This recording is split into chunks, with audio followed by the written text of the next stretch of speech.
বাইরে আজকে চরম বৃষ্টি হচ্ছে, এখানে তো কিছুই বোঝা যাচ্ছে না, কিন্তু বিভৎস বৃষ্টি হচ্ছে আজকে এখানে। মেঘ এখন বৃষ্টি দেখছে। আর চলো, আর আমি এই যে এইমাত্র আম কুড়িয়ে এনেছি, আর আমার এত আম্মাকে খেতে ইচ্ছা করছে, আমগুলোকে গ্রেট করে নিয়েছি। তনুমণিকে জিজ্ঞেস করছিলাম, বাট তনুমণি নোড়া দিয়ে বলছিল, শিল নোড়া আমাদের বাড়িতে কোথায় এখন যাই না।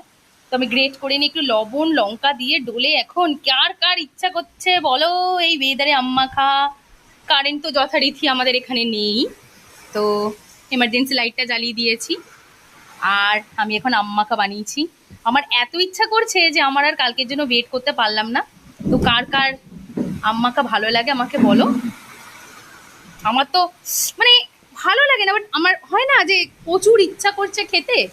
তো এই বৃষ্টির ওয়েদারে বিভৎস বৃষ্টি পড়ছে, আর আমার আম্মাকাও রেডি। মাকে দিলাম। মা কেমন হয়েছে একটু বলো। আমি আগে করিনি, এই করলা হেব্বি লাগছে বলো। খাও, একটু খাও মা। আজকে তো মা বাপের অ্যানিভার্সারি, আমি তো কিছুই করি না, তো ভাবলাম যে একটুখানি আম মাখা করেই মাকে খাওয়াই। খাও মা খাও, কিন্তু আমটা কম হয়ে গেছে মা। চামচ আনবো? তিনটে আমি এই হয়েছে। হ্যাঁ ওই তিনটে, কিন্তু সব তো ইয়ে করা যাচ্ছে না।